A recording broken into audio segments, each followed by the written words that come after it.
Right, here we go. There's the back. Bringing it up, that's not too bad. Okay, let's get that sound going so you can hear me. Alrighty, so what do we need to do?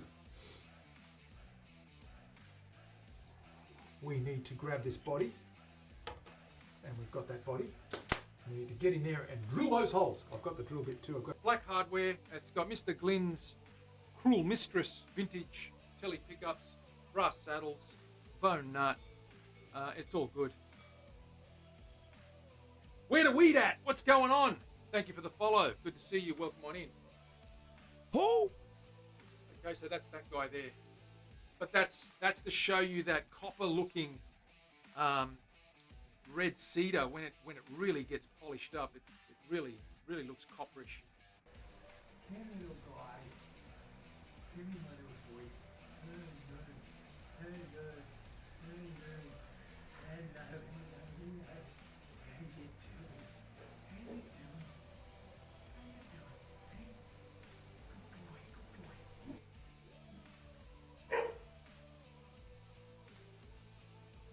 To go on top. So that's what we did there. That back's going to be sensational. That is so smooth. Very smooth. Ha! Absolutely. They are drums. They're percussion instruments as well as stringed instruments. They can be used. If you watch the old flamenco guys playing, the old Spanish guys, they're doing all that stuff. They're going tippa-tappa, tippa-tippa-dum, ring, ring, ring, tippa-tappa, tippa-tappa, dum, ding, dong, dang. So it's all good.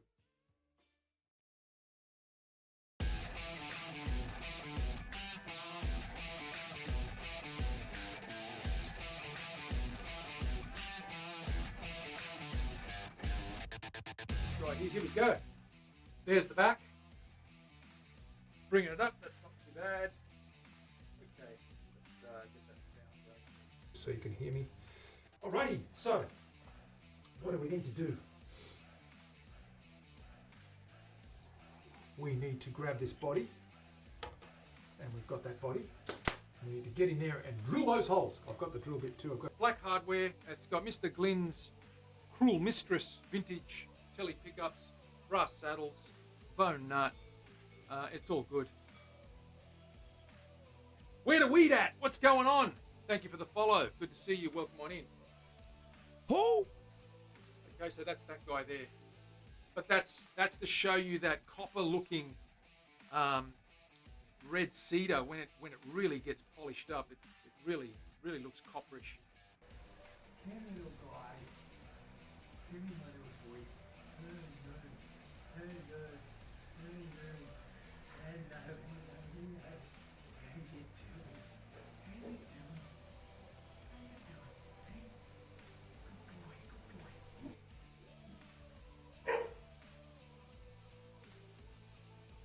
To go on top. So that's what we did there. That back's going to be sensational. That is so smooth. Very smooth. Ha! Absolutely. They are drums. They're percussion instruments as well as stringed instruments. They can be used. If you watch the old flamenco guys playing, the old Spanish guys, they're doing all that stuff. They're going tippa-tappa, tippa-tippa-dum, ring, ring, ring, tippa-tappa, tippa-tappa, dum, ding, dong, dang. So it's all good.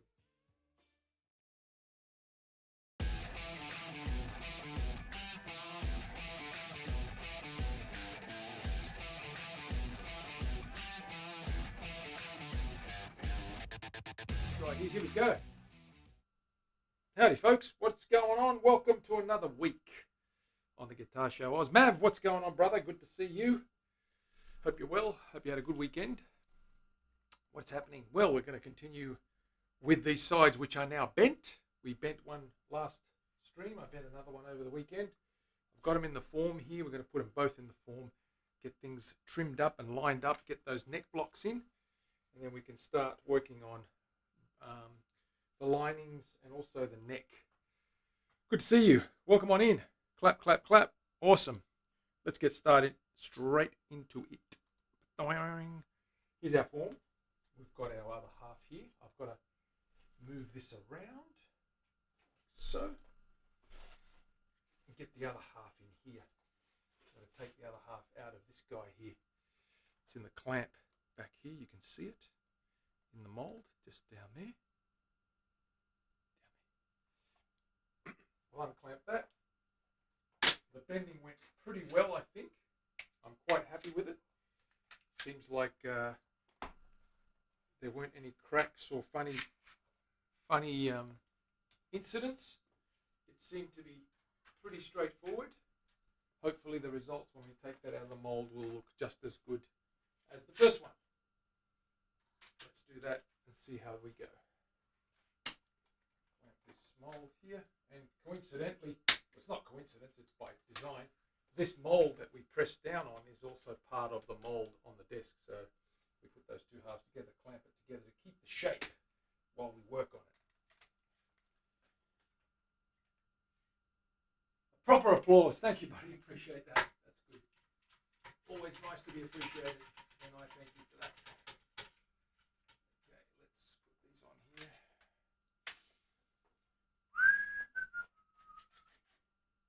Yeah, there's no one on. Oh, that's okay. I'm going to stream regardless. They can watch it on the replay. No big deal. I don't expect many viewers, mate. You know there's not many viewers in the show. I don't push it enough to do that because it's not... I don't have the time to make it full time, to make it really, really grow, unfortunately, but that's okay. There's only yourself, as far as I know. Now, does this come off? Oh, it's jammed in there.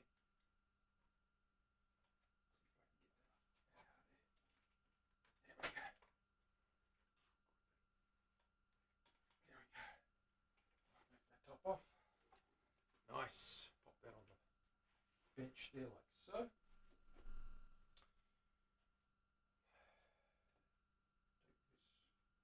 this blanket off, and there's the sides, nice and bent. Turned out pretty good.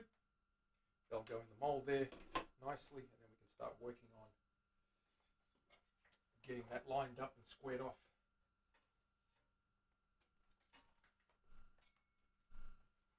I'm going to move this blanket so that we've got more room.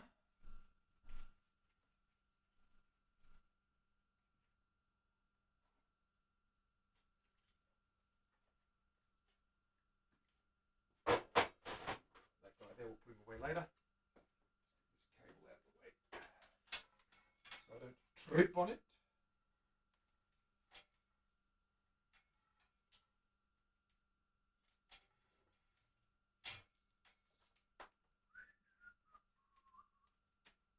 Who else is on there? Willie, is that you? Willie won't go. Is that Willie will go? Willie won't go. Willie won't go. Alrighty. Okay, let's have a look at what we got here. Put this mold away. We'll need the room and the space.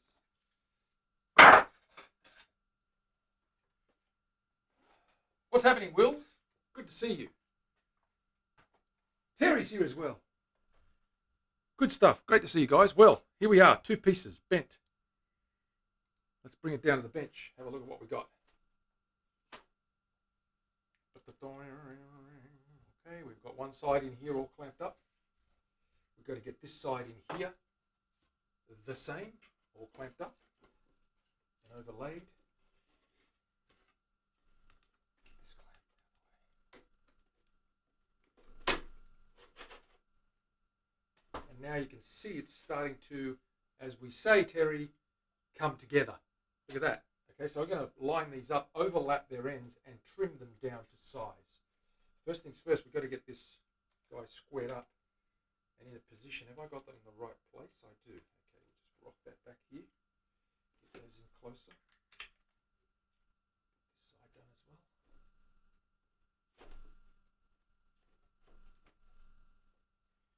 And we just want to be as accurate as we can be without breaking these guys. It's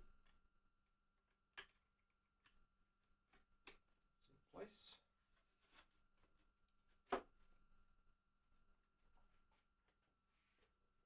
I'll just move this sideways if I can. Sideways if I can. Yeah. Yeah. Yeah. That.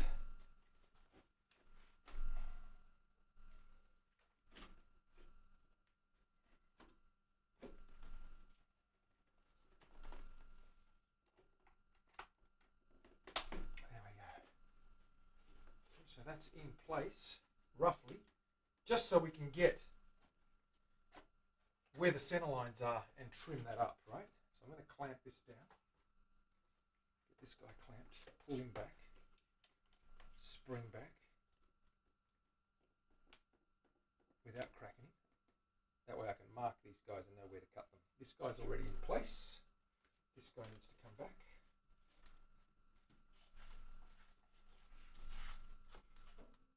So, grab a little clamp, do a little dance. Dana, what's going on? Good to see you. Welcome on in. Okay. These guys are now clamped in place. You can see that shape's in there, right? Looking good. I need to trim all these excess bits off there. So I'm going to mark this guy. And then I'm going to cut him. Cut him, as they say.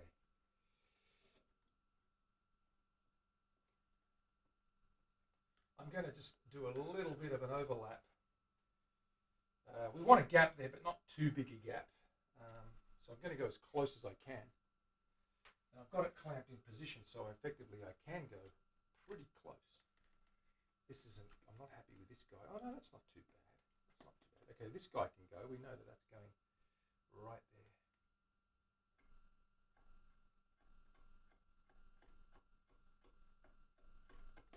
Let me just double check that with the template.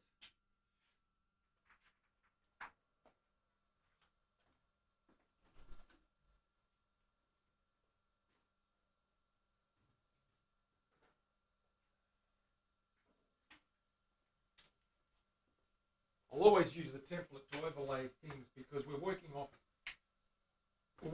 that template, right? And we want to use the same template to keep consistent with the markings and the measurements. So there's our top. It's going to go in there like that.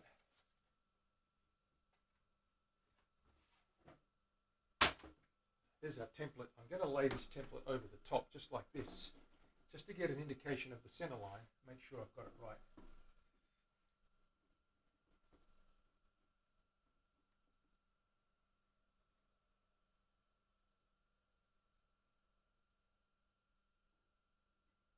That's pretty good right there. And of course this one, mark that out.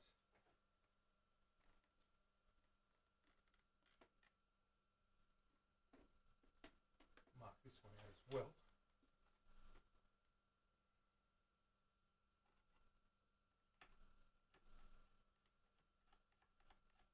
Okay. Now we're going to take this out and cut the one side. Once we trim one side, we can then trim the excess on this side because we can line that up nicely. Unlock this guy. Unlock this guy.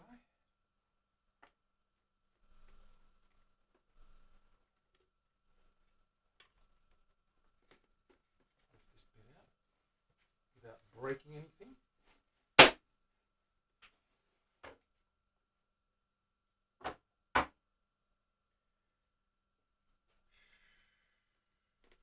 Turn this guy here and cut that with a Japanese saw straight down there and straight down there. Do one edge at a time.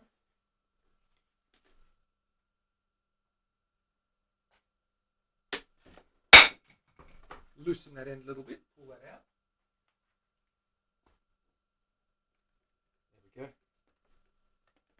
Just going to clamp that in place again.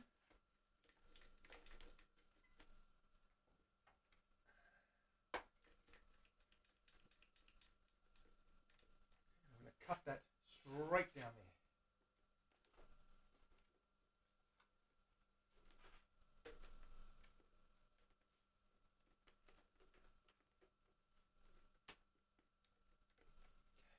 Let's grab our Japanese saw.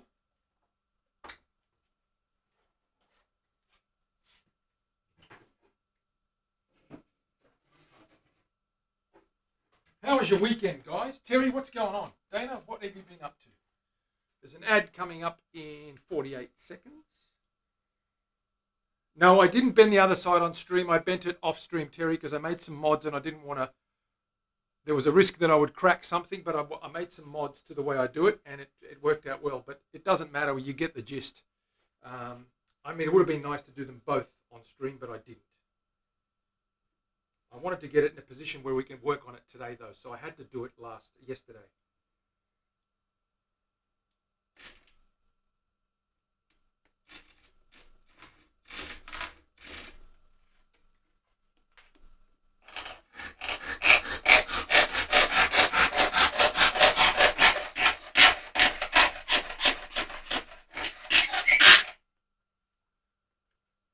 I'll grab the other saw, which doesn't have a stop bar, and go do the rest of that.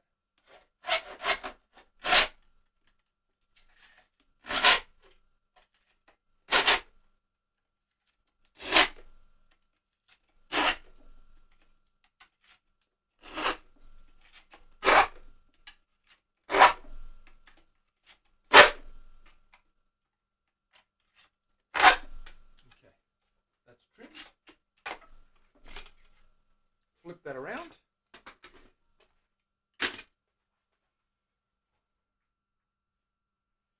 No, there was no stream. That's why. So,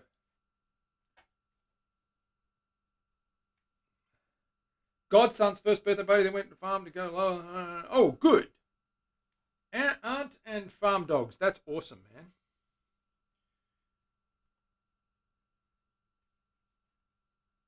Hey, Orby, what's going on, bro?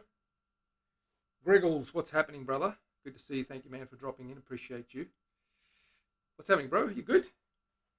No, I can't get the do not disturb to turn off. Oh, Terry, you might have to reinstall your player, maybe. Let's turn this over.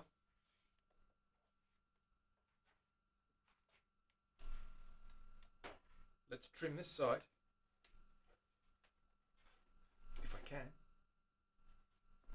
Like that.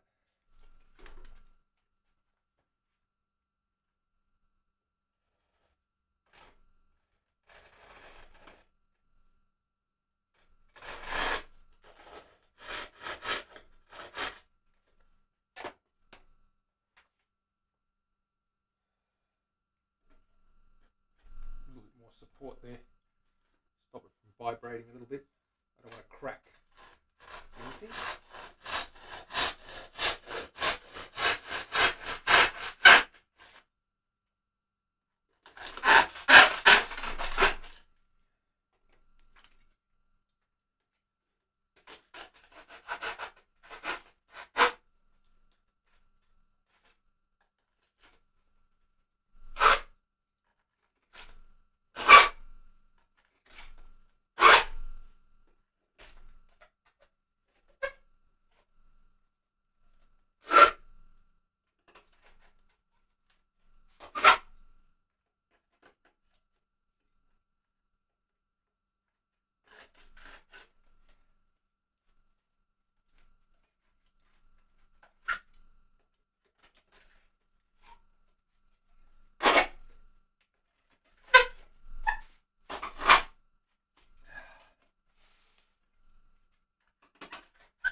Okay, done.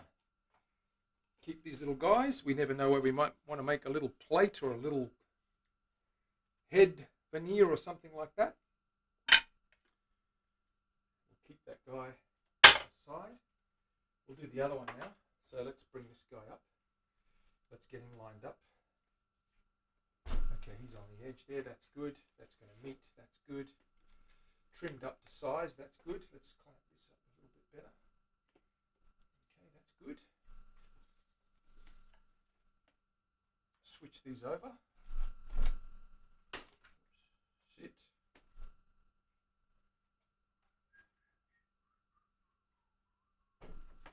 Move this guy off.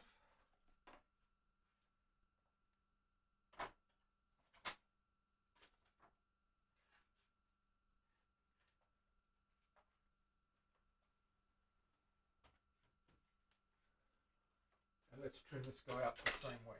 And we've marked this guy up.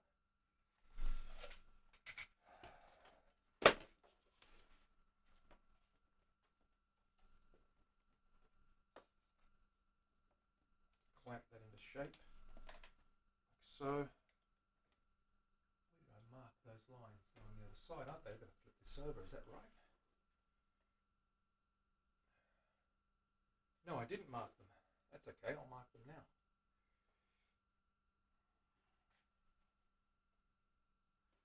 Let's bring this together again. Okay, let's bring this together again.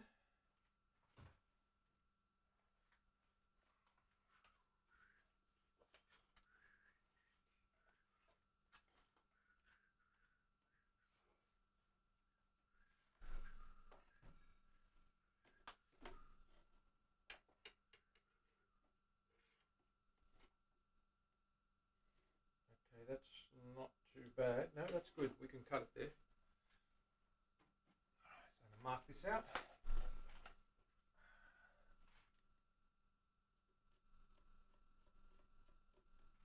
Mark this one here.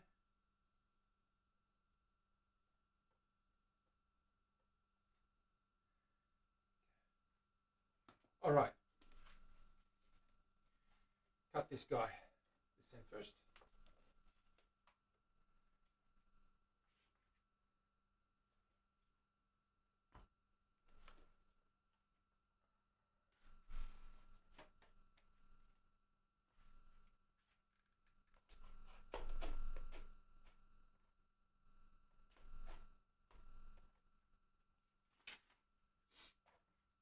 B. Bumstead, Terrett, what's going on, Mark?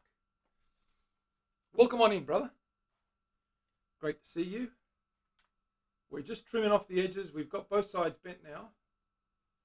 How you doing? Sorry, man, I missed the chat. Good to see you. Orby's in the house as well. We're just trimming these guys up, line them up and see if we can get these blocks in there.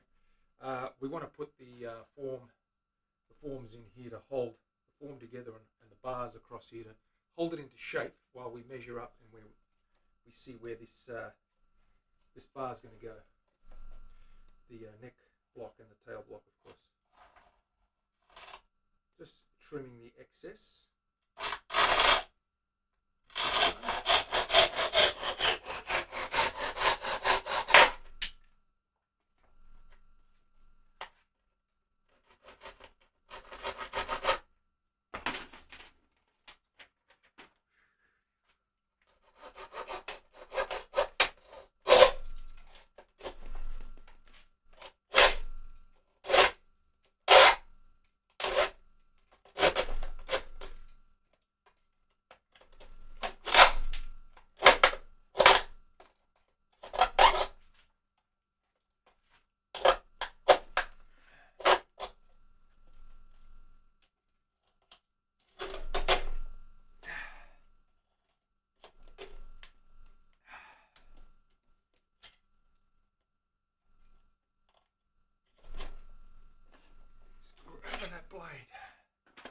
Grabbing that blade.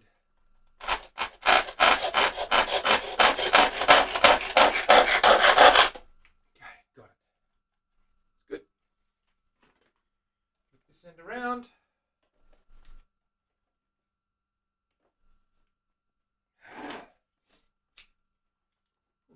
Clamp this guy down.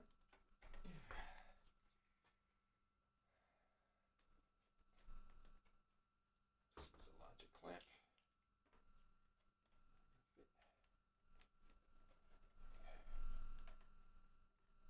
Stop that from vibrating too much. It's pretty good.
got it.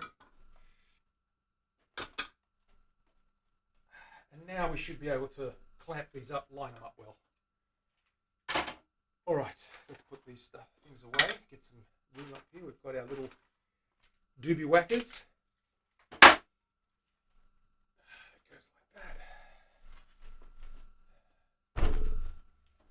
Might move it onto this bench here because I'm going to need the room up here. So let's move this over onto here.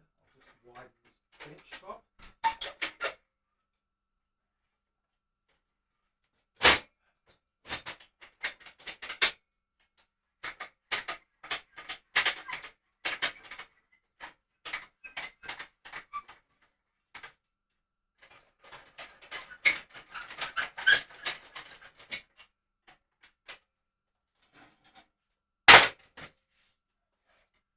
That camera to there. All right. Whew. Are you vibing with the clamps? She vibes a lot, apparently, this girl. She's a viber.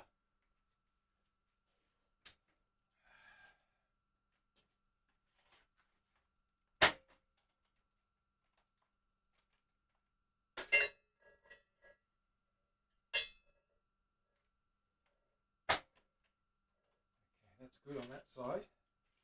Let me grab the other half. See how we go.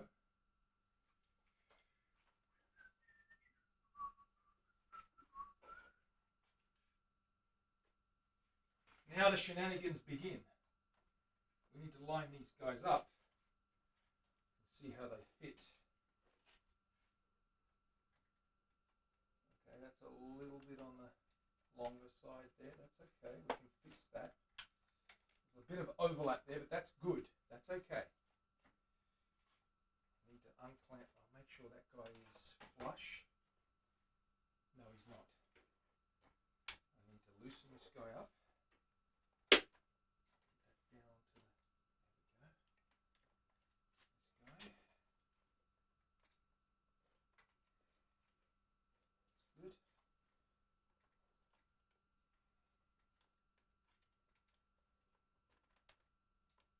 There we go.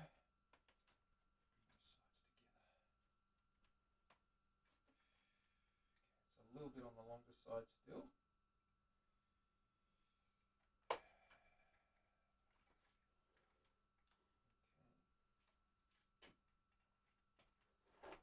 And as I said, it's better to be a little bit oversized than undersized because we need to make sure I'll get some overlap on these guys. Then I'll be able to mark out exactly where I need it to go.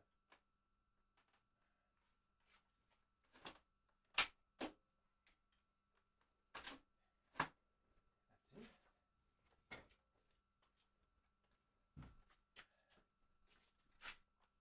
we've got some overlap there, which is okay. Okay, that's now in, and I know now to take another 1/8 of an inch off each side. 1/8 of an inch off each side. Okay, let's mark that. This is where we bring them together, these seams, and we make sure that these seams are all that they seem. Who we got following? Oh, 3x7. 3x7. 21. Thank you very much for following. Welcome to the show. Okay. So what I'm going to do now is mark a little bit off these guys here so we can get them to flush up and butt up. Butt up, butthead. I'm going to grab the square to help me just line this up. And I'm going to run that square straight down here. Take that clamp off.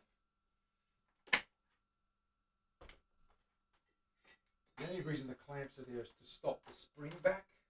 That line down there. Nice and vertical. Yep, that's what we want. Okay, we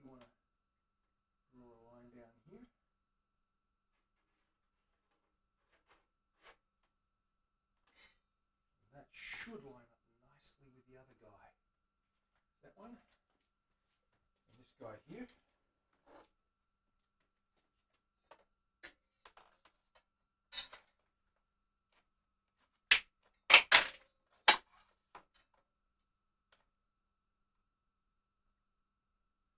It's about right.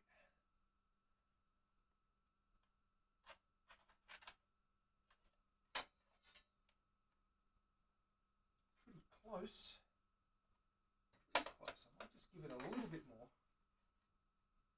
It doesn't matter if there's a little bit of a gap there, because we're going to cover it up.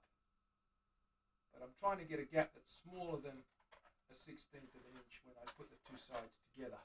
So we go slow and steady. I'll file the rest. That seems to be nice and straight. I'll take these sides out now and cut them easier on the bandsaw to make it quicker, and then we'll put the back in and brace that up with the big arms, and then we can set up the head and the tail block in here. And then what we need to do is start making our kerf linings out of Queensland maple, and we're going to cut them up on the saw and get them flexible by cutting slots in every millimeter. It's a tedious task, but someone's got to do it. Leslie in the house. What's going on, Leslie? Good to see you. So let's get these sides out now. So we remove these clamps. Terry doesn't need to sweat it any longer. See that little bit of spring back there? It's got a little bit of spring back still. This side's going to be cut once. And you can see it's going to be cut down there. Can you see that line? We've got to cut down that line to get rid of this excess. And then they'll line up. They'll line up nicely when they meet. They'll butts, if you want to put it that way. That's the first side. That's bent quite nicely. That worked out really well for these dreadnought style designs. And the other one's got to come out too. Let's cut this one first. I'll quickly go and cut this one.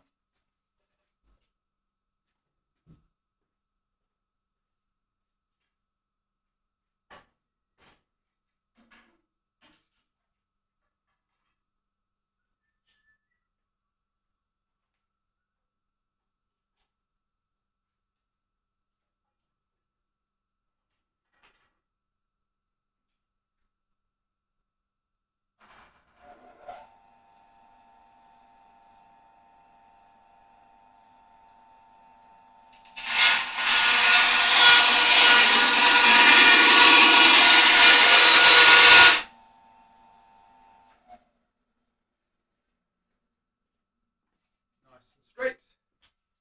That can go back in now.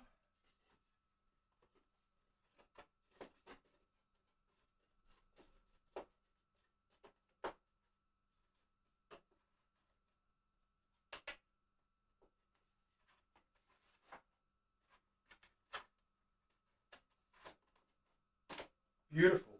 That's going to be spot on. That's touching beautifully together. So that's going to be perfect. Not much of a gap at all. That's a good one. Did that one well. Well done, Manny. Next one now, mate. Do the same with this guy. Trim that edge a little bit. These blocks. Take this side out. Do the same.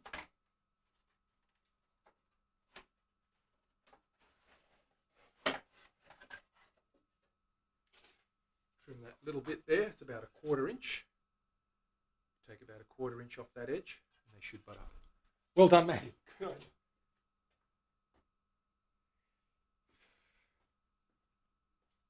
Where's Mama? Give me a sec, guys. Let's go get the door. I'll be right back.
Okay, we're back and we've trimmed that side up and we're good to put these back in now and fix them into place.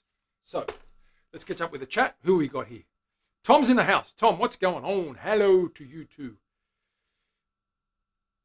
I had the steam on of a couple of nights ago and didn't realize he's gone live. Oh well, it's okay. I'm here. I'm here for a couple of nights. Still, I'm doing another one. Not the rest of the week. Probably Friday. I've got a new schedule, so Mondays and Fridays now, guys. If you check your Friday, my Friday, which is your Thursday, I think you'll find. Anyway, let's put these in and see how they look. Tommy will be happy to know that both sides are bent nicely. They've turned out well. No cracks, no warping, no wiggles, no squiggles. Everything is okie dokie, a-okay, my friend. Let's loosen this guy up just to give us a bit of play. There we go. Pop this guy in. One side. Two sides.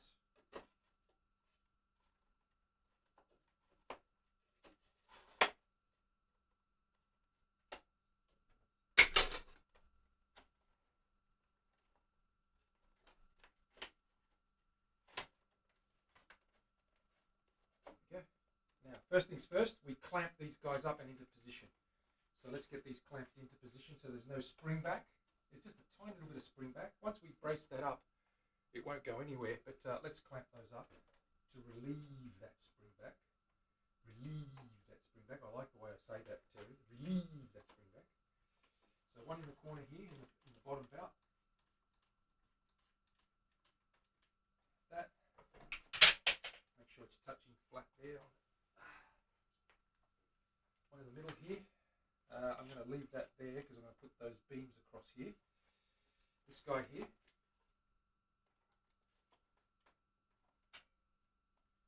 This guy squared up.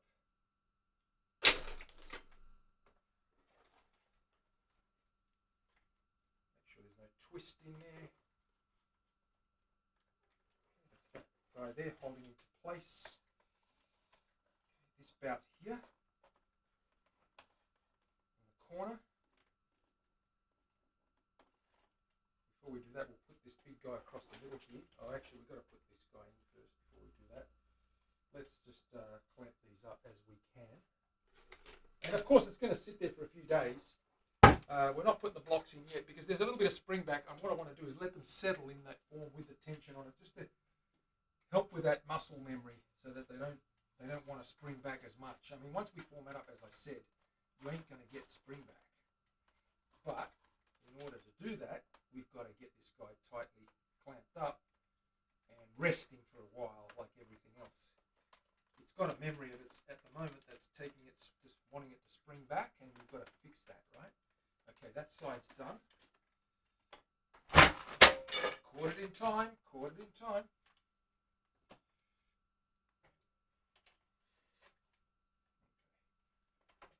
We're just this side done now, and then we'll put them together. Once they're together and locked up, they'll be fine. I'll sit them on the flat floor and we'll be good. Okay. This guy is in place. Clamp up here. More clamps, Terry, more clamps.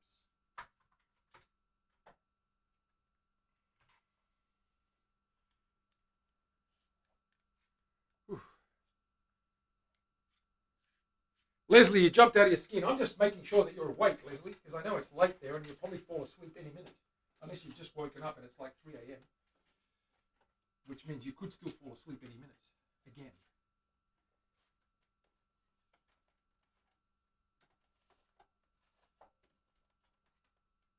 Okay, keep these in place.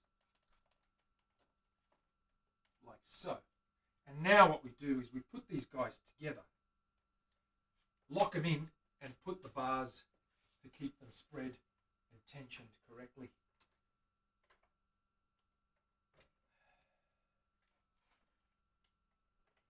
Get these guys together. So, there we go. Not bad. Not bad at all. Pretty good fit. Still a little bit of length there that we can file down, but that's okay. We can do that later. Let me strap this guy in.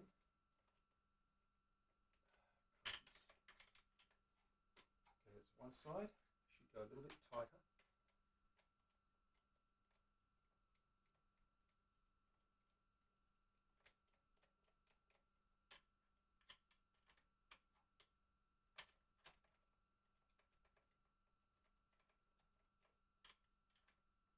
That's better.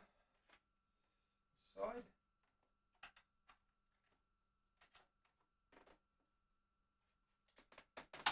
Okay, done. Ooh, that's nice and solid. Tom, you'd be happy with this. I know you would. This side's a bit of a pain in the butt. Just a little bit long there. Don't like that. I need to cut that some more. Let me just mark that and give that a little slice.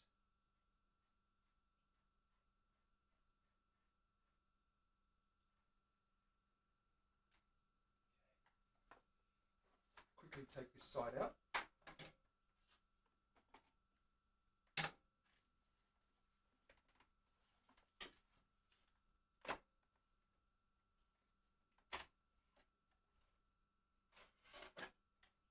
I just want to just trim this little bit here.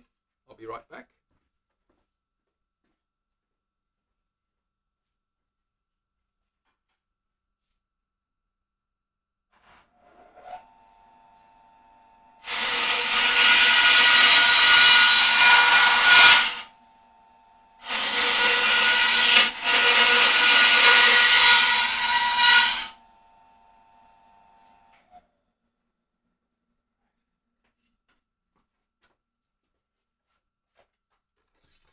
We look at that guy there now. That's pretty square. Before it was sitting like that. So that bottom bit that was sticking out was bumping into the back of the other one. Now it's flat. It should just join in at the seam. That's why I cut it a little bit at a time and I don't do too much because I don't want a big ugly gap of a 1/4 inch or so that I need to inlay up later on, which I do anyway, but that's not the point. I'm trying to perfect my techniques and the quality in the work, at least, you know, a little bit of the details. Terry, are we all about the details? Is that what we're concentrating on here? The finesse? Are we trying to finesse things? Do we like finesse? Are we a finesse group? Okay, that's kept it nicely. This side in here.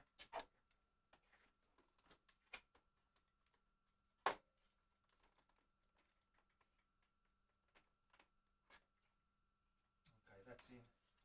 Now we can join these and put those bars across here. We like the details. Yes, good. We like the details.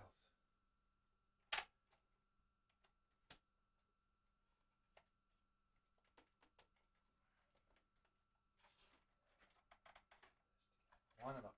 Come on, man. Get your act together. Okay, that's good.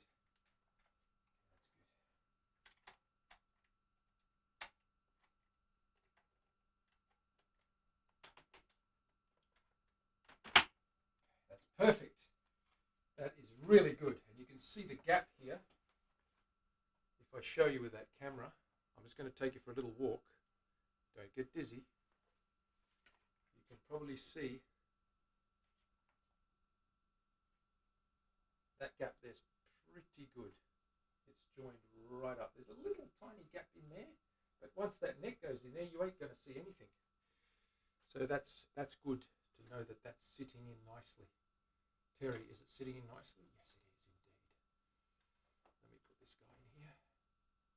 Back up here. And twirl you around there. How's that? Okay, so finesse is good. Absolutely, finesse is great. Now let's get these bars across here. These little blocks, these separator blocks. So I've got one for the belly in here. And I just tighten that up a little bit, loosen it up, just to get it in nice and snug, and that'll push these guys to where they need to be. So what I do is I twist it so it fits in nice and easily. Like that. Bring it down to the middle. And once I'm there in the middle, and it's hugging that, snuggingly, huggingly, loving it and caressing it, I turn that and I tighten them up in position. Loosen it, tighten it up, doofus.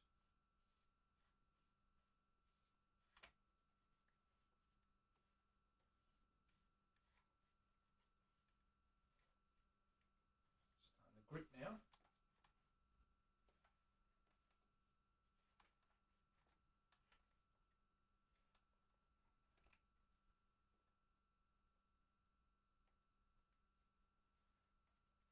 Tighten this one as well, if I can.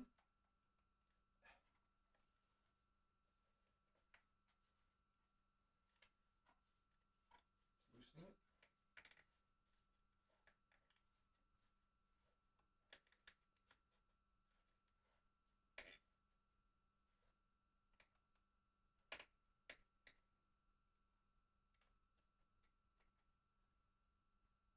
That's putting a little bit of even pressure across there to keep it from wanting to spring back. These clamps help a little bit. Let's put the big one in there. Big bertha down the bottom bout. Whoops, we've got a bit of a cable issue there. There we go. Should be better. Okay. All right, this guy goes in here. Like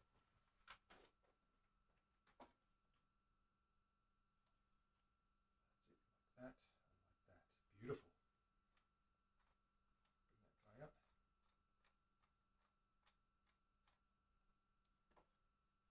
So, there we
go. There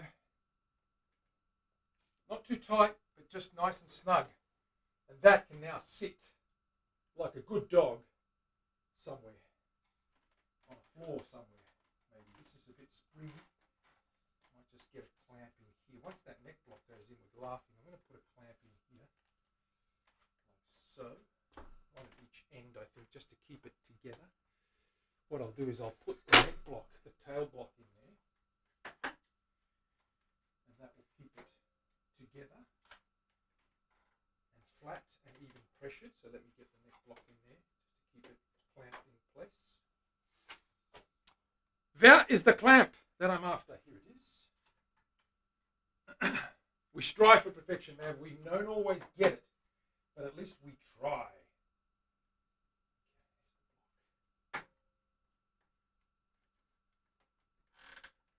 Good. That's not moving.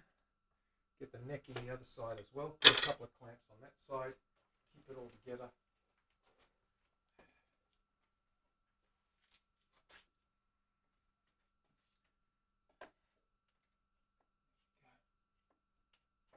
So, clamp him up.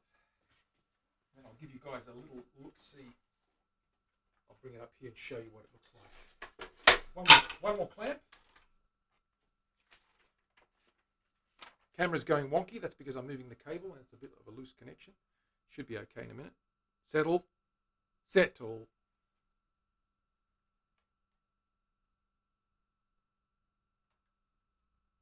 There we go. Now, let me clear this bench.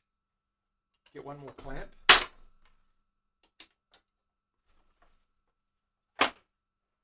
We work on the neck now. We start a new neck. The last blank I had a fault in it, so I've scrapped it.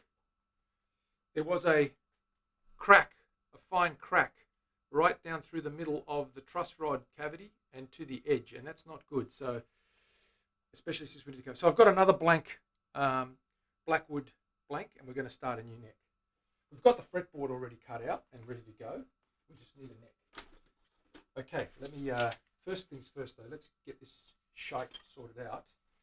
And I need a clamp for that, a couple of clamps for that head block, neck block, and then I'll bring that up. Show you guys. It's a shame. Well, it happens. It happens, but it's okay. I've still got it. I'll probably hang it up somewhere.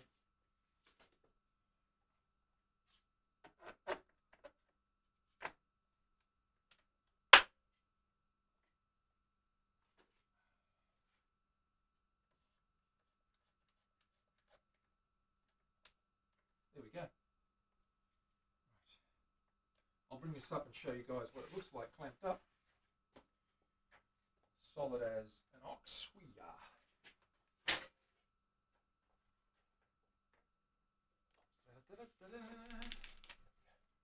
All right, moving the camera.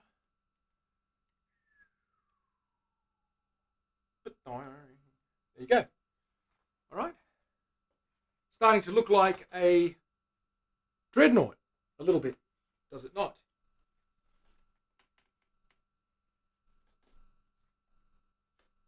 Center these guys. This could do with a little turn.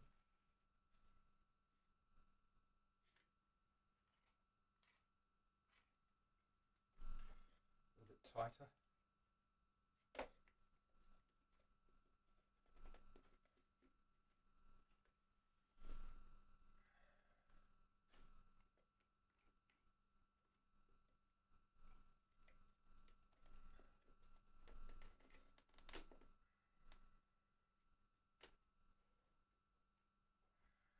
Daisy.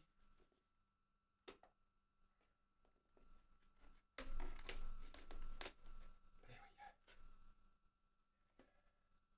They're nice and tight. Let those sit in there. What are we using now? Okay, let's name the clamps. We've got Steve over here. Elvis over here. No. Yes. Special Elvis. We've got Buddy over here. We've got Flamed over here. We've got Burl and Desert Rose at the head. We've got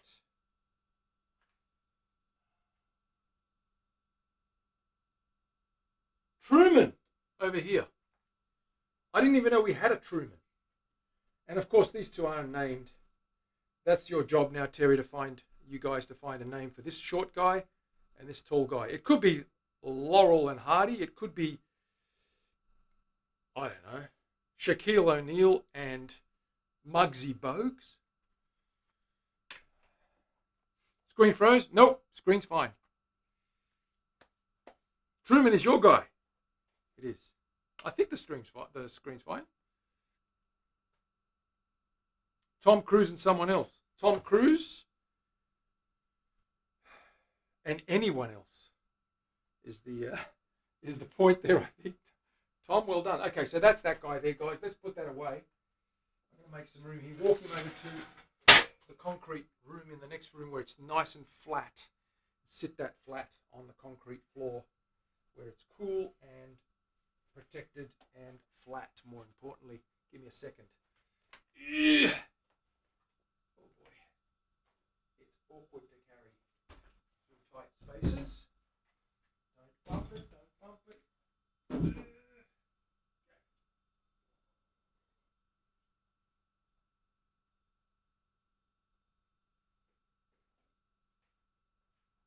There we go. Nice one.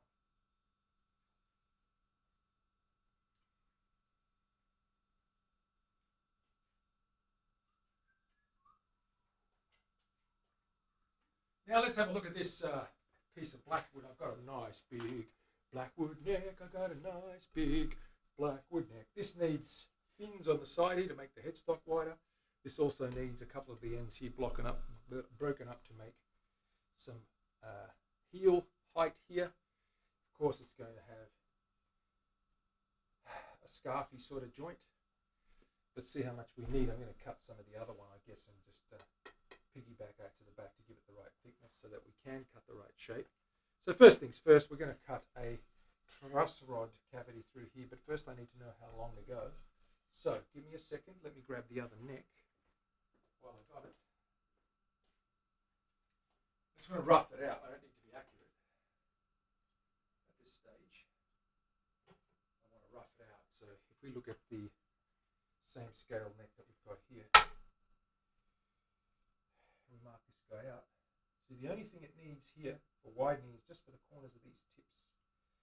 If I change the headstock shape, I won't need to add anything, but I do want to put wings on it because I do like the wedged, fatter side of that guy. So that goes down like that. So all this is spare, but that's what we're going to use for heel, right? All this is actually spare. We're going to use that for heel. We're going to pop heel up here to make it this high. That's right, it's going to be that high. So we need to, because that's got to go down the whole face of the front.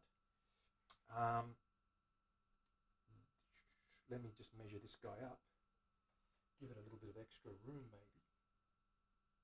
Be able to cut some of these ends here and stick them to the edge here. That's going to be good. Okay, I think we're good. So let's just have a look at the length. Okay, so that's fine there. I'm going to mark that out roughly, then I'm going to measure things out. That's the end of the neck. And that is roughly where the 14th fret cuts over. Is exactly where the 14th fret cuts over. This is the same scale, 25 and a half. I'm pretty sure, let me double check that length. Scale length, 25 and a half inch, 647.5 millimeters, Monsieur Bogan. 25 and a half, is it 25 and a half or 25? Have a look here. No, it's 25 and a half. Pretty sure. Yes, 25 and a half. 25 and a half. Actually, let me just check that. 24 and 3/4. Nope. 24.625. Nope, no, it's 25 and a half. 25 inch, 12th fret.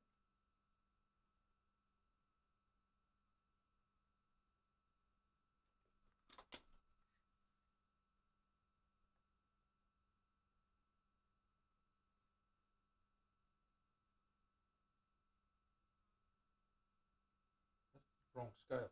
Wrong one. This one. Yep. 25 and a half.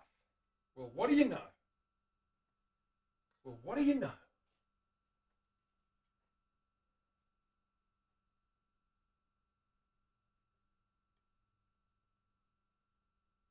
There it is. 25 and a half. 24 and 3/4. 25 and a half. Beautiful.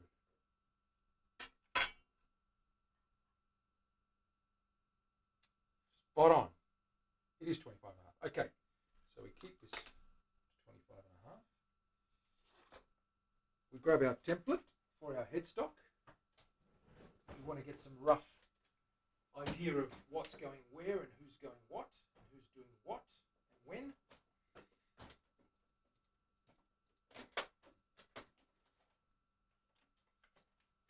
Here is our template. Let's get a center line down here first, but just roughing out the sides. End of the headstock. Then we've got 4 millimeters for our nut.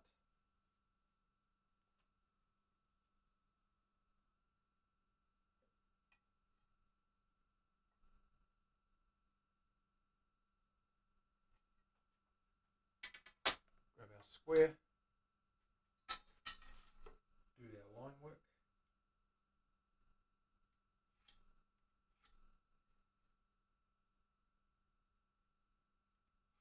Okay, there's our 0 0 fret, right? Right there. Second line, 0 fret. Now let's get a center line down this guy. 3 inches wide, 78. Makes it the 39. 39. Meter rule. Center line.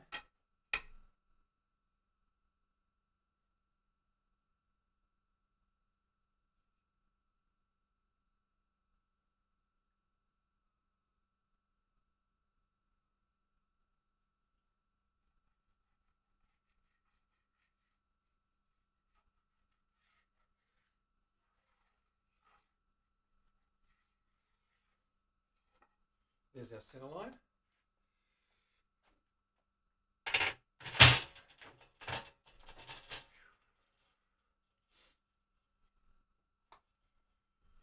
Truss rod's going to start here.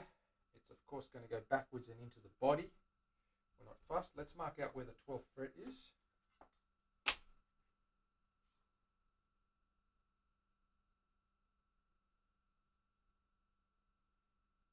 12th fret.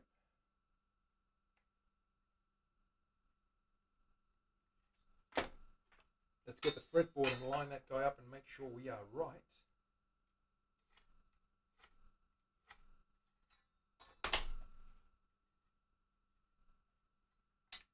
Fretboard.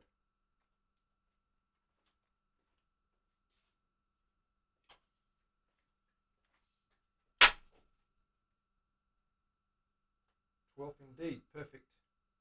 Right on that line. So there's our fretboard. Okay, 12th fret. Right there. Which means 14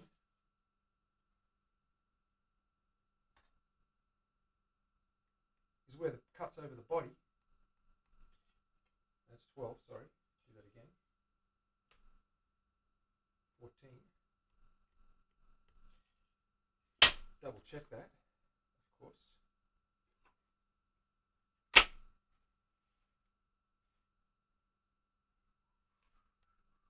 Perfecto, right there. Oh, that's not right. Hang on a second. Oh, wrong scale.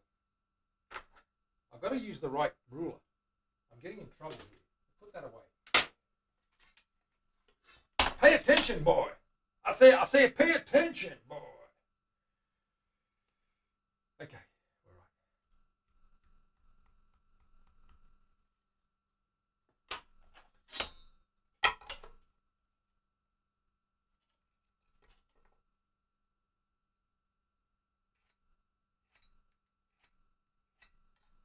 There's the 14th.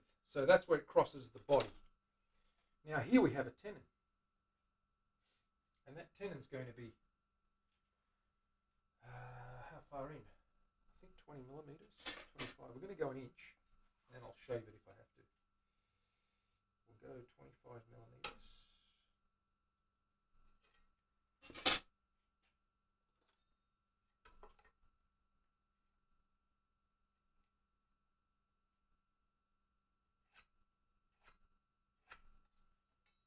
And that means all that can go. And we're going to chop that up into 2 or 3 bits. Sorry, we're going to chop that up into, say, 3 additional layers. Get this guy to be at least that high. 6 inches, 5 inches high or so. It's actually about 4.5. But because that's where the heel's going to be carved. Now, that's 14. That's the end of the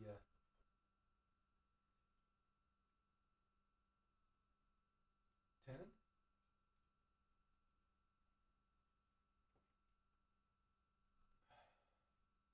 That tenon's going to be like that, about an inch wide, and it's going to V down. And I've got 2 templates coming to actually route the V tenon and the mortise joint so that they fit nice and snug, because I've always freehanded them, but it takes so long to get it exactly right. With the router templates, it'll take me at least 1/10 of the time. I'll have it ready in half an hour instead of 2 days. 21. Well, this fretboard here, I think is 21, Tom. Let's count them. 1, 2, 3, 4, that's 12, 13, 14, 15, 16, 17, 18, 19, 20, 21, 22 frets. 22 frets, and plus there's a little bit of room behind the 22nd fret, almost 23 frets, but it's going to curve over the hole, the sound hole. You can actually hit a note there if you really want to, especially up high on the high E string or the sharp, the light string, because you've got more play, because that curve on the end of that dressed fretboard matches the headstock here. It's done to profile the headstock. So I've allowed a little bit more. So there is a 23rd fret. If you want to put a metal fret across there, it would go across here to about halfway. And you can easily put a fret across there and just kill it at the middle of the board where the sound hole starts, as this edge goes up and back up towards this 22nd fret. There's 22 frets on that. Okay, so that's marked out. Now we need a truss. Before we cut anything, we're going to use our router and route that truss rod cavity all the way through the back there. It's got to go all the way to there because it's got to go through the back of the tenon, because that rod is going to sit in there and stick out the back of the guitar. Now, how long is this rod? That's the other thing I need to know. Where is this rod? Here it is here. So if I pick this rod up here, this two-way truss rod, it's going to sit like that. And the head just sticks out beyond that guy there, which is fine. We can actually get to it from inside the only thing I want to make sure is we can't see that truss rod, and we can't. It's actually back here where the 17th fret is, so that's not too bad. If I sit that like that,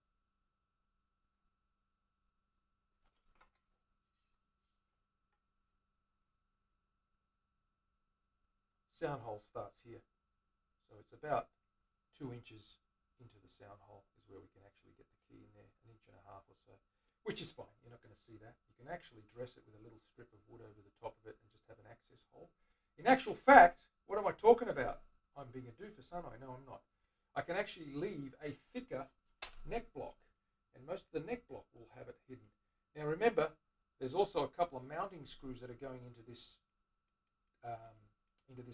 tenon. There's a couple of mounting screws that are vertically aligned, one near the top, one near the bottom, and we're going to screw that bolt, that neck. We're going to bolt that neck on rather than glue it in place. We're going to bolt that guy in, use a couple of fixed long screws and bolts, I should say, into those threads that are going to be mounted in there, and we're going to bolt this neck in. Okay, the bolted necks are easier to obviously maintain. You can unscrew them, take them out, and rework on the necks, whether they need refretting or not. I hate, whenever I can remove a neck to work on the frets, I generally do, and then put it back up and set everything up again from scratch. I don't like playing with the body while you're doing fret work, because you can make a mistake and scratch the body or damage the body, and you can just spend more time covering up the whole body. But handling the body as little as possible is important, especially on an acoustic. And this makes it easy, because if you glue it in, you can't really work on the neck without the body being involved. So with the bolts, and a lot of manufacturers are bolting those necks in now. Rod is a porn star, mate. I'm sure there's a few Rod porn stars. I wouldn't know that myself, but I trust your opinion on that subject matter, Tom. Ha! Okay, let me catch up with the chat. So here we go. We've marked this guy out. We're going to cut some of this up. I want to mark the headstock out now and get all that laid out nicely. Let's see how many heel. Let's mark out the profile and see where the heel actually goes, and then I'm going to cut that up and get that heel set up. So let's grab our necky poo, this guy here, and have a rough guesstimate at where the heel is. So if that's the neck, you can clearly see we need a length in here to extend that. I don't want to cut a what do you call it? I don't want to cut a scarf joint. I hate scarf joints. I want it just piggybacked. Okay, and the length I need there is only that length there. I only need that much more. So I'll mark that. Where does it cross over? There. So I need about 5 inches. That should give us enough. So let me mark that out. So there's volute space, enough room for the volute on the main piece. Then there's an extension piece just for this remaining 2 inches down here. And that cuts over around there. So the piece we need here is approximately, let's just make it roughly, give it an extra 1/8 of an inch or so. So we need an extra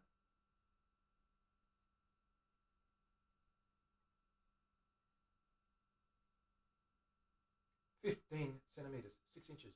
So if we go 6 inches down from here and reserve that for the headstock,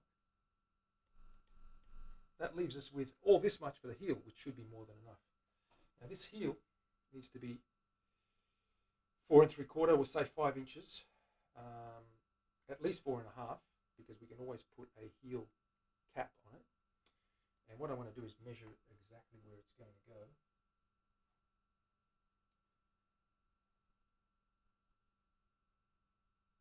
Okay, so there's 14. Where, sorry. What have we got here? No, that's okay. Let me bring that forward like that. Where's 14? Oh, there it is. Okay, so that's where the body. So that's there. 14.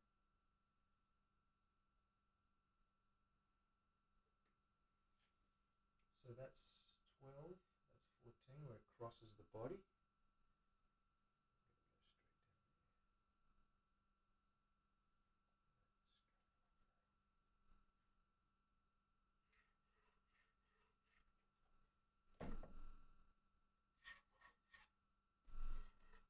So what that means is that's the alignment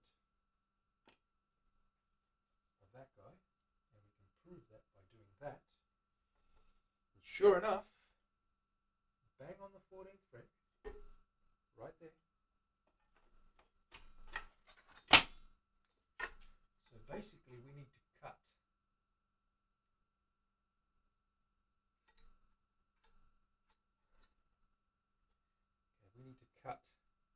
that's going to stay there, that's the tenon, and everything from here can go. Now we've got 6 inches from here, which is there. That's the piece for the headstock, which leaves us probably another 6 inches more, 8 inches for this guy here. Now this guy is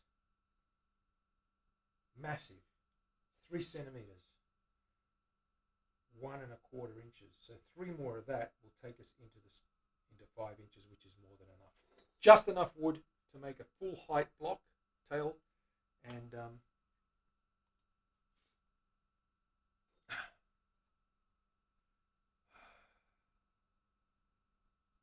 Duolingo. What language are you learning, Dana? I gave up on French. It was giving me the merdes.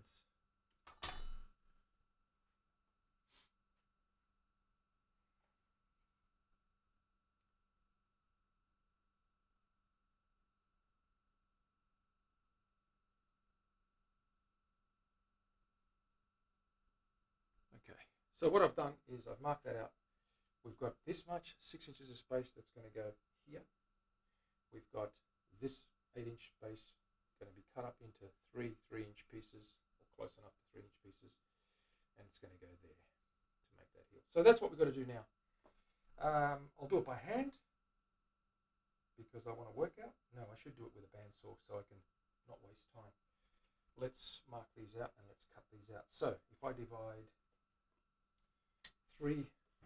these 3 areas here by, how much was this? 30 mil? 30 millimeters. So I need 30. If I go 30 into that goes to, how wide do I want to make it? That's the thing. The heel can't be too wide. Let's go 2-inch. That should be more than enough. So if I go 5 into 20 goes 4, 51 mil.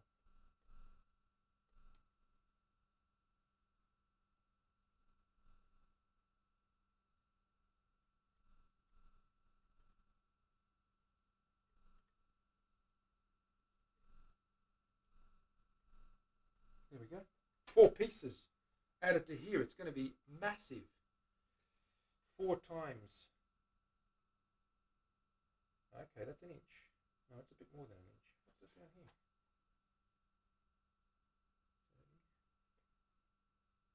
Okay, yeah, that's about right. Yep, that's fine. So we'll cut those up. Okay, cool. So let's do that.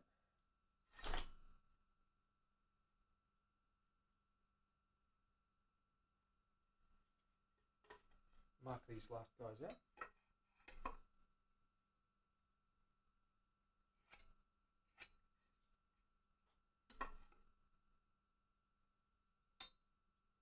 Before we cut anything, we're going to do the truss rod cavity.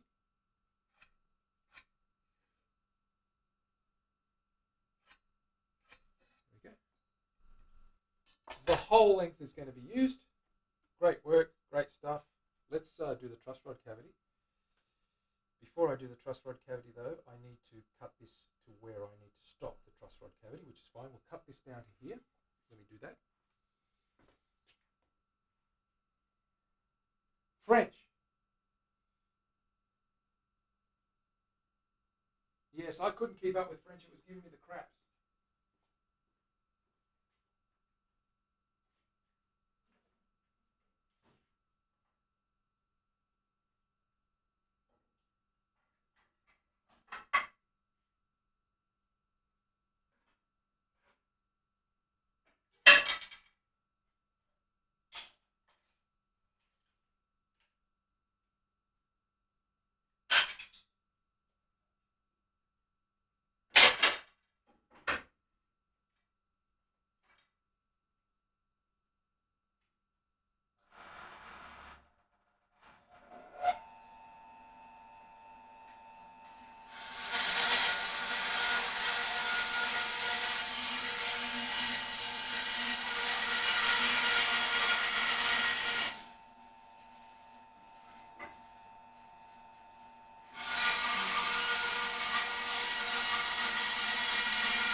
Okay, done a doo-doo, done a doo-doo, doody-da-da. So, what can we see? This guy. That will be glued there to give extra angle to cut away more headstock angle down that way. These guys go here for the heel.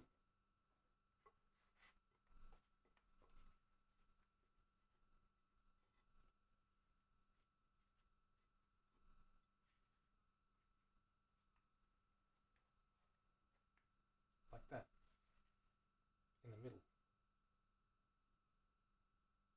They'll be glued there like that.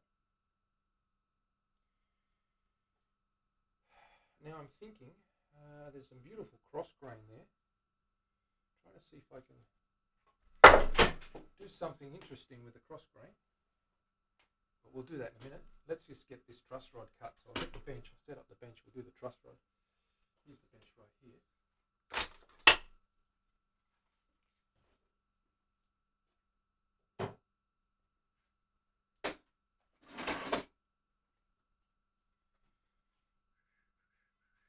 So we know the truss rod starts here and it goes all the way off the end. Let's do that. That's what quarter sawn grain looks like. If you ever wanted to see quarter sawn, you can see the rings are vertical. It means it's heavily strong in that way. It doesn't bend far that way. It bends a bit more that way, but that's quite wide. So quarter sawn, if those rings were that way, horizontally or flat sawn, you'd get a lot more play that way. So there's warping happening. That's why we like quarter sawn wood for guitars, for their stability, the strength, especially necks.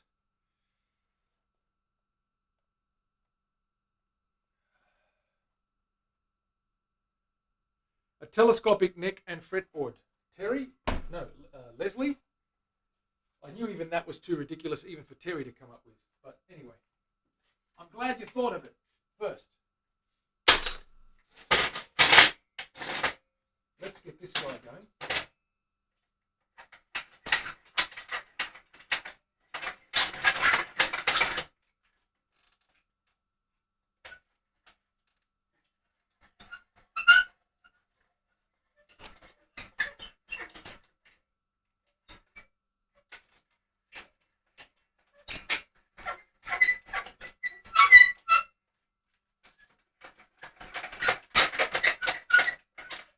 There we go. Nice. This guy up here. Clamp him down.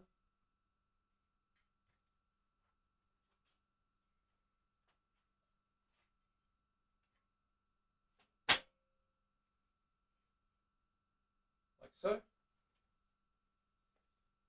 Clamp it up. Terry, clamps. We need clamps.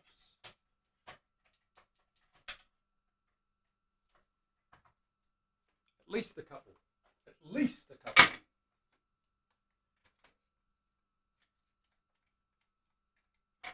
There.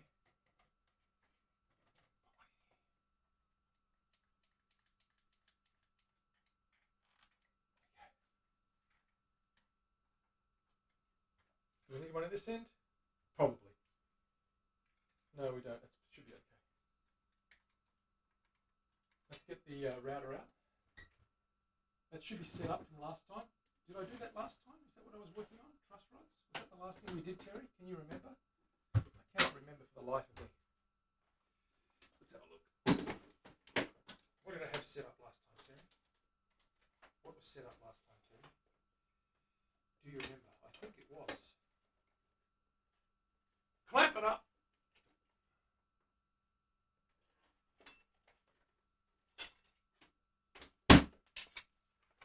It was the truss rod. So we're good to go with the truss rod bit that's already in there. It is tight. I will now assemble this BS here. Take this clamp, screw it out. Put in the doobie whacker. Let me just grab the camera, change the angle. Let's see what we're doing. There we go. Pop this guy in. Like so. The fence.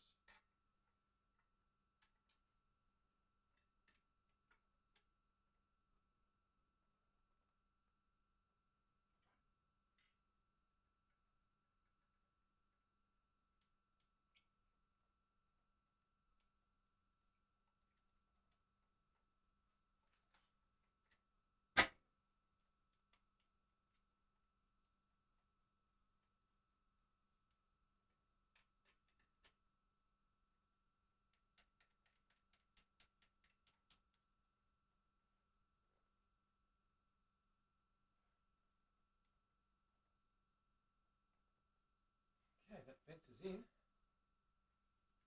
Check the halfway mark. We're almost there. Come back a bit.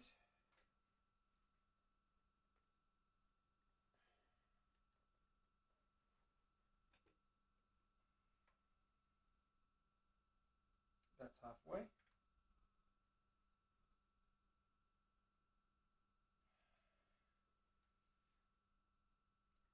Double check that by running the blade along there and seeing where it scratches. Bring that down.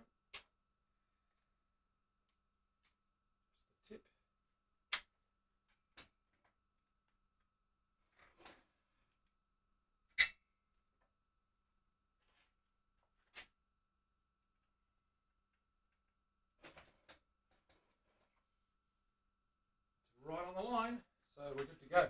Terry, we're good to go. Let's start. Let's begin. Okay, do I need a mask, Terry? Probably.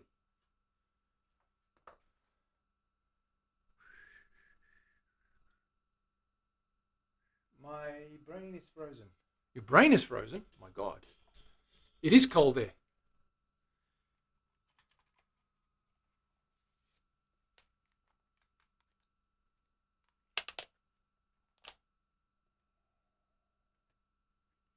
Just for Leslie's interest, because she likes to play with the math. Leslie, yesterday here in my suburb, it was 38.5 degrees Celsius. Today it's 37. Work it out quick in Fahrenheit.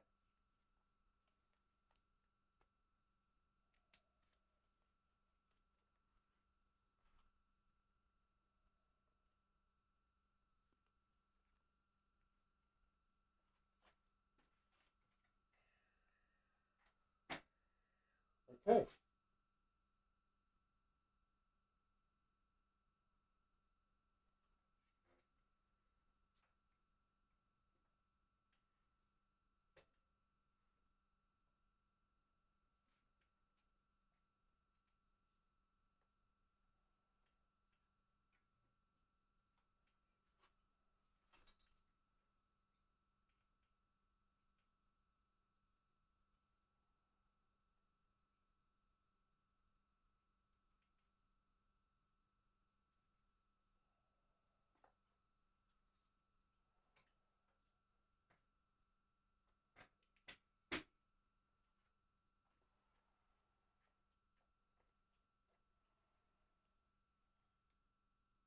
What's 27.8 Celsius? No, that's wrong.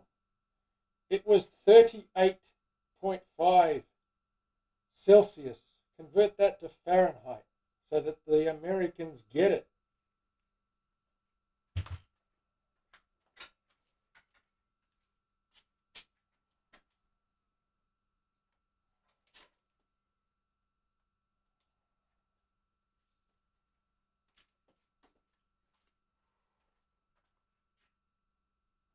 Muting you guys out for a minute.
Okay, let's see how that goes. That's done. Should be able to pop that guy in. Clear all that dust out.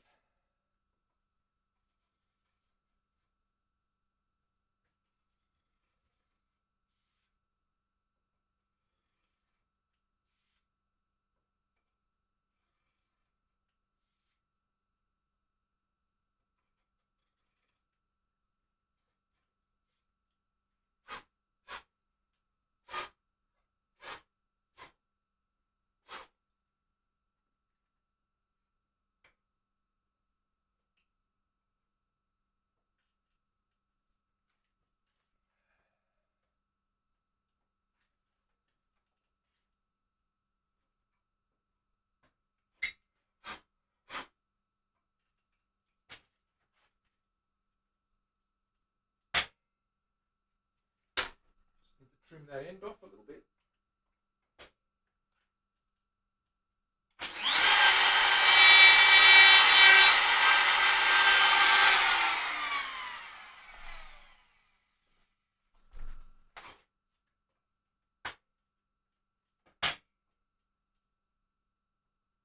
Okay. Got that wide bit there. I'm just going to freehand that last section.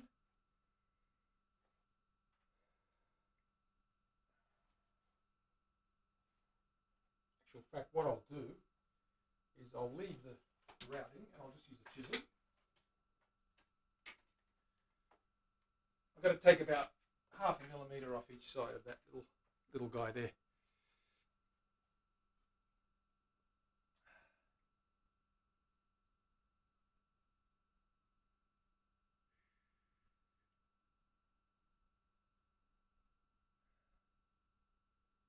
I prefer the cold, Tom, because I can always put more clothes on and light fires.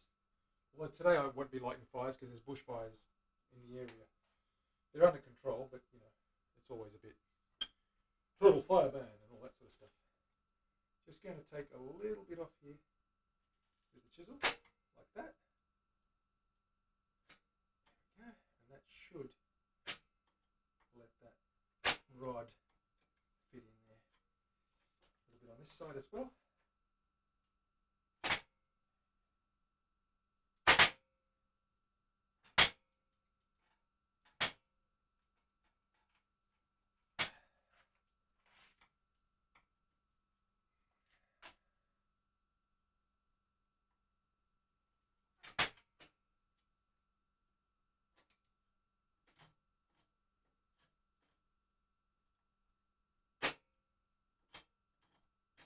Okay.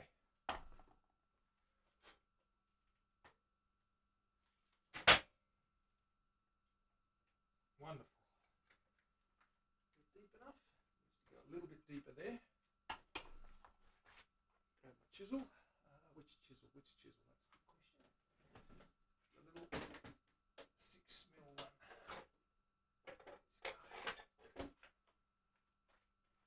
Take a little bit out of there.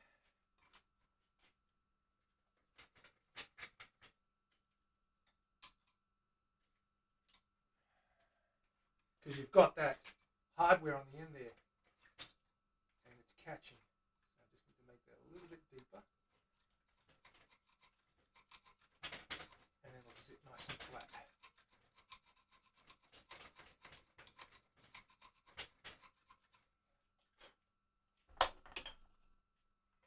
Snug as a bug. Snug as a bug in the rug. There we go. Go a little bit deeper. Just here.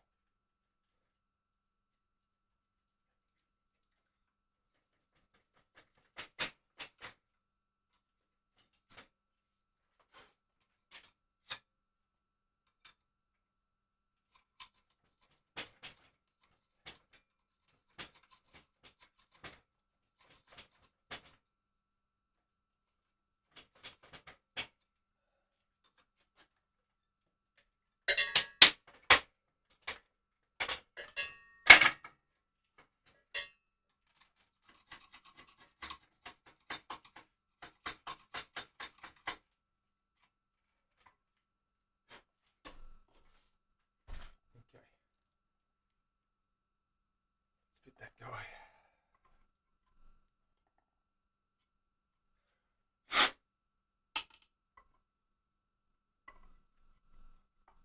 Ta-da! Nice and flat. It's in. A little bit on the high side. Do I need to go a bit further? I do need to go a touch further.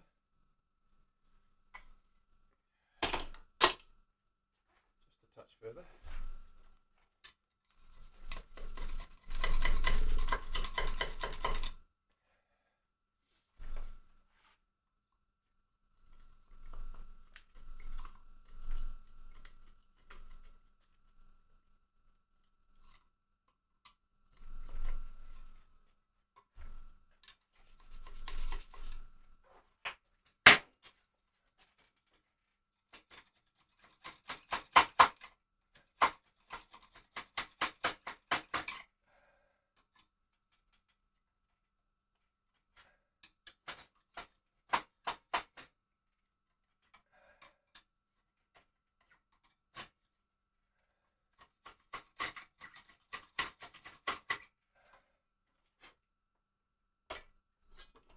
Just got to get that head sitting in there without pushing the rest of the rod out.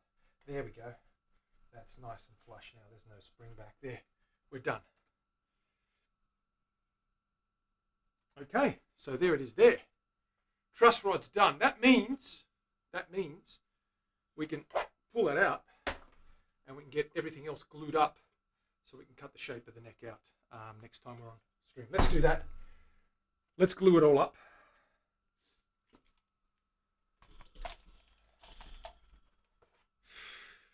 Let me catch up with the chat while we get an opportunity. Have a little break. I might have a little drink of water.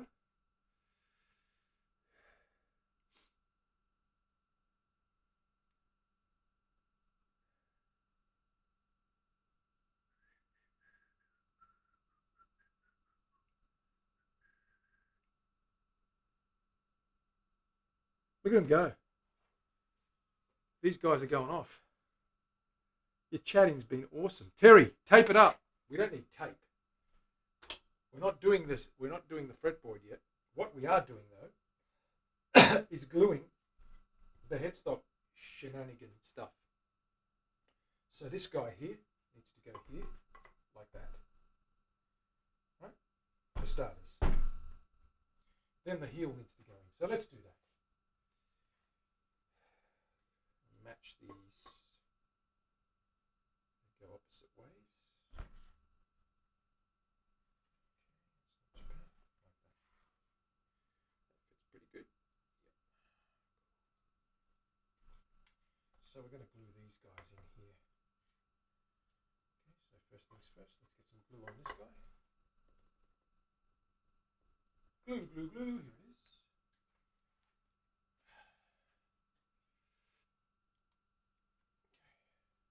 This is the headstock extension, as opposed to a scarf joint, which is a pain in the butt. They do scarf joints on a lot of angled headstocks for strength, but if you put a volute in there, the neck's strong enough anyway. But the problem is you need a piece of wood thick enough to cut at that 12 or 13 or 15 degree pitch. So we're going to glue one on.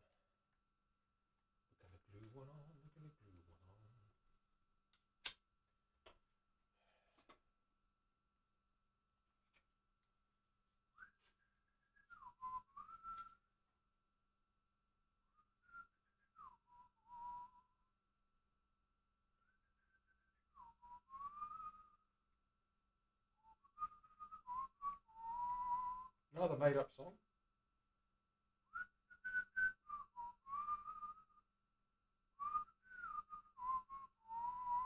Your homework is to each of you is to go and find your favourite instrument, whether that be a recorder, a zither, a comb, a guitar, a drum, and learn that song. You will be tested.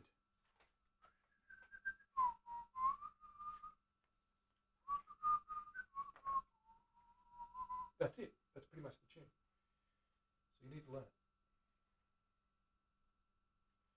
Get our headstock in here like so.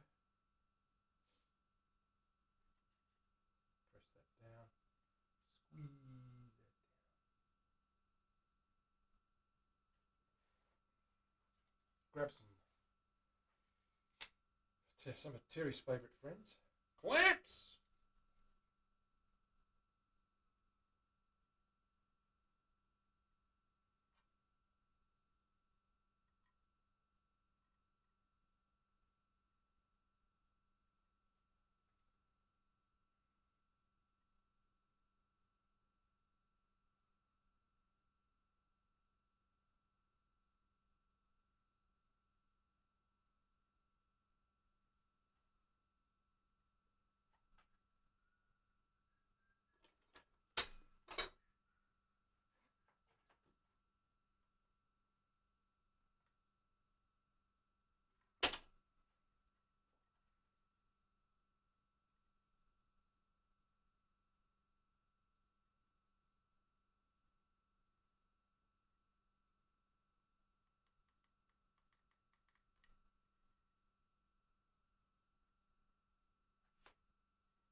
More clamps!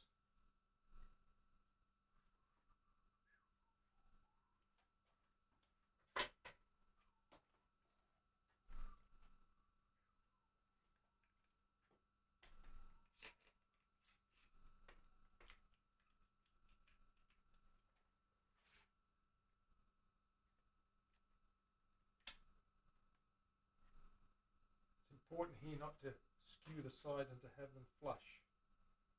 So I pull and push the tension here and get it right.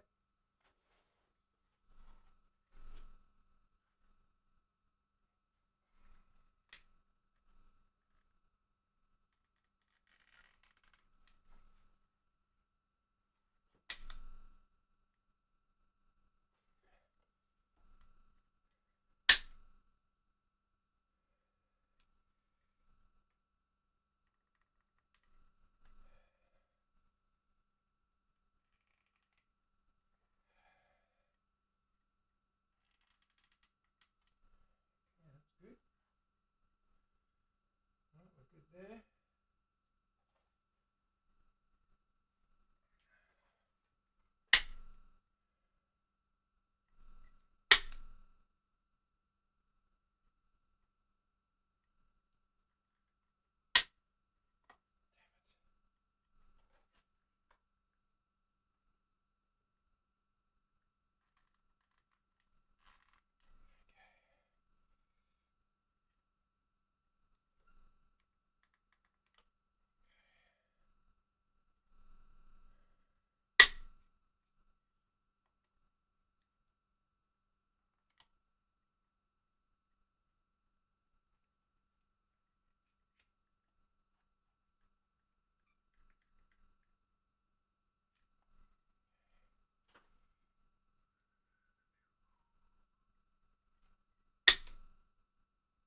Line them up. Keep working them. Line them up. Slide them around until they're where you want them. That's where we want them. Okay. More clamps.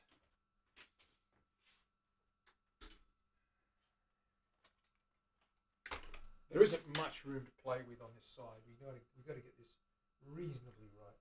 Reasonably right.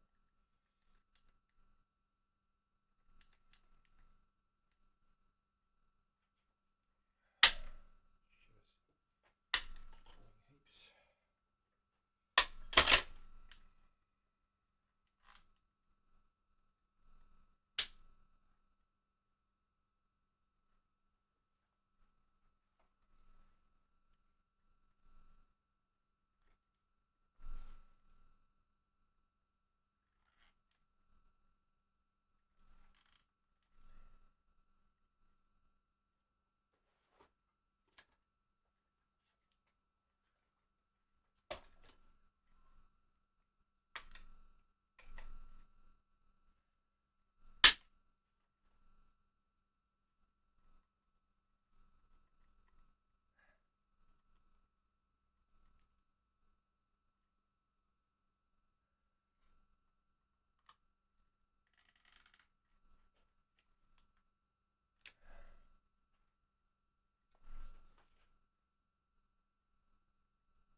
Okay, we're good. That's done. And now, of course, we need these guys down the end here. So these guys go across like that.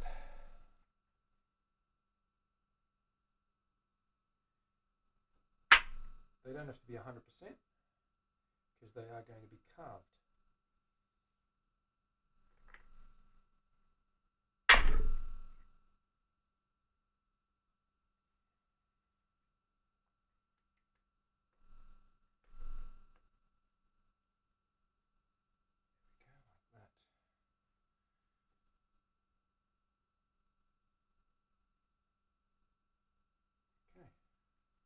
So what we need is to glue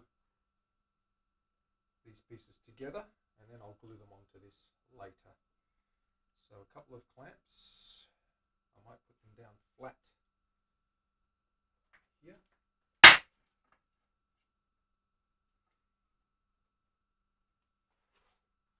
get this guy away. Out there.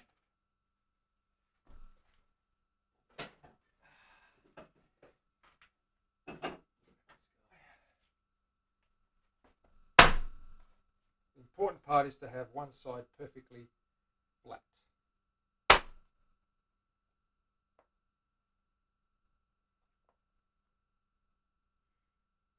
Glue these together.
Last one.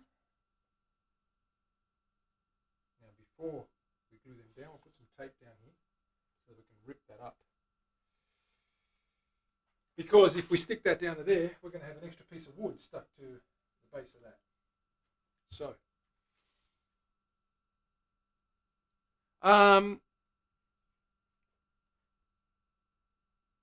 hello, Just Cal. Hello, Just Cal. The difference, well, it's not so much the brand. Gorilla's just a brand. It's PVA glue and there's hide glue. Hide glue is made from the resin from animal hides. PVA is a water-based, an acetone-based, not acetone, acidic oil. What's the base of it? PVA, polyvinyl acetate. Yeah, it's an acetate-based glue. So that if, for example, if I wanted to, let me just fix this camera up because it's giving me the shits. Every time I move this camera, that cable goes bonkers. So basically, you've got PVA glue, polyvinyl acetate, which is a glue that you would remove with, say, vinegar, white vinegar, once it's cured. It's not soluble in water as easily as it is in white vinegar. Whereas hide glue, you hit with warm water or steam and it softens up again and you can remove it that way. It's fully soluble. Yeah, it's polyurethane. That's the one. That's the one. They are totally different. That's right. Did we fix that camera? Let's have a look. Did we fix it? Yes, we did. Okay. Is it frozen? It is frozen. Let me restart it because it does that sometimes when I refreeze it. When I re.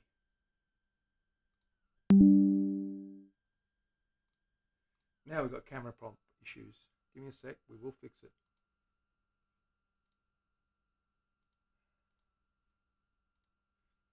Give me a sec, guys. What's going on here? It's got a loose wire. I have ordered new cameras, by the way, guys. So you will get new high def cameras in the next couple of weeks. Let's try that again. There we go. That's better. Okay, so let's get this guy in here. And the reason I use PVA glue on joints and things is because of the heat and humidity in this part of the world. People go, oh, but you can't remove a neck from a guitar if you need. Yes, you can. I've done it several times. I just use acetic acid or white normal common house vinegar. That softens it up. It might take a couple of hours, but it does soften up and break down the white PVA glue. This is Gorilla, but what is the type of glue? Gorilla is just a brand. This is, I'm pretty sure this is PVA. I have to look at the ingredients. This is American, so it might be. Yeah, no, this is the. Yeah, I think this is PVA. Because what I've used when I've used this one here, I have been able to remove it with white vinegar.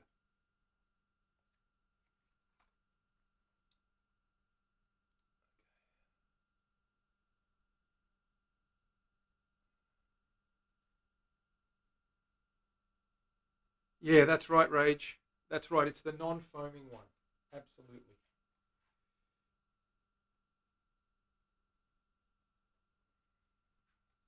Okay, that's pretty much done there. Let me grab some paper or some tape.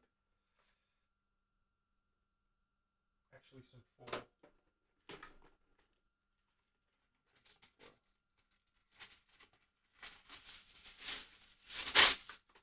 Why? Because this stuff actually, if it does drip and stick to the wood, this stuff comes off quite easily.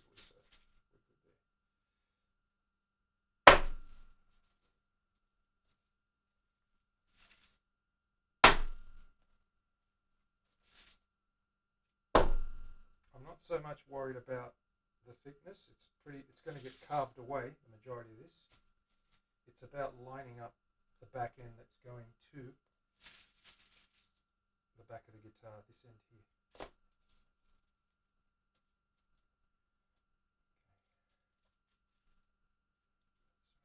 Okay, cool. And that's it. That's flat as it gets.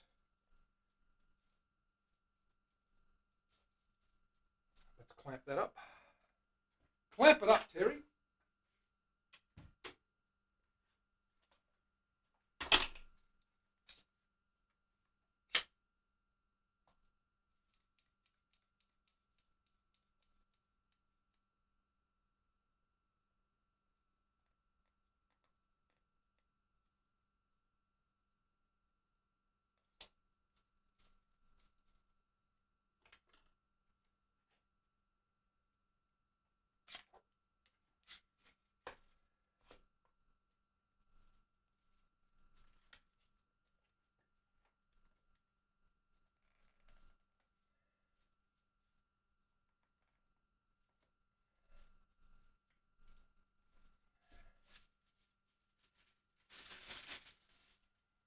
Perfect.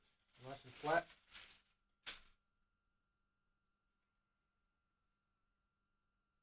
We'll leave that on there. It doesn't really matter if it sticks because we can actually scrape that off later. What we need to do is get this guy lined up.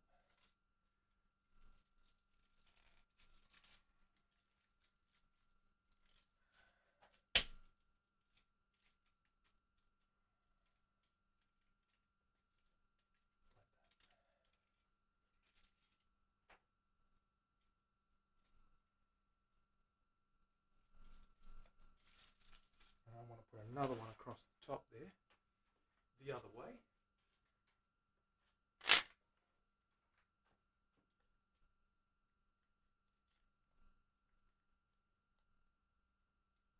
There we go.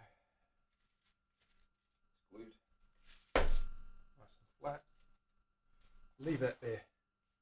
And when that dries, I'll be able to basically glue that to the back of, square it all off, glue it to the back, the bottom of the neck to get that heel, attached heel.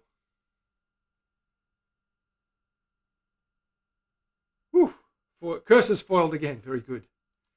And that, my friends, is that. 2 hours of stream, and we've done a lot of work. So we've got the body in here. Let me grab that and show you guys.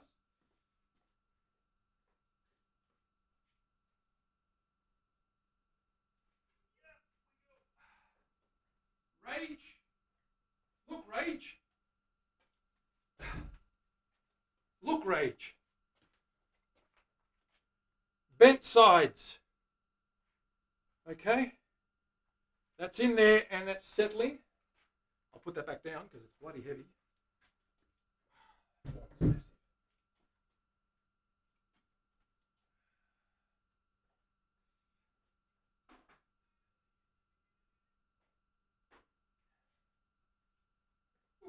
And of course, we've got that neck.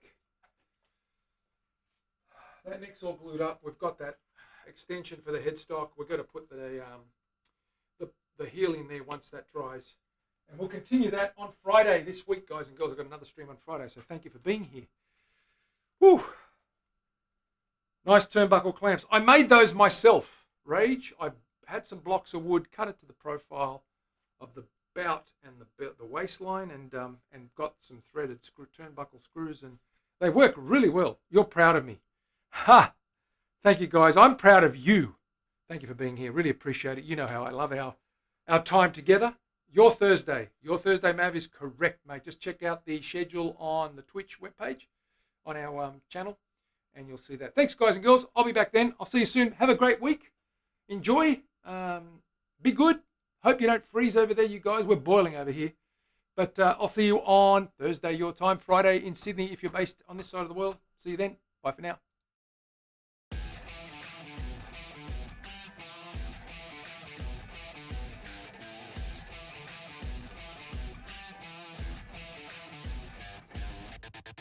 Right, here we go. There's the back. Bringing it up. That's not too bad. Okay, let's get that sound going so you can hear me. Alrighty, so what do we need to do?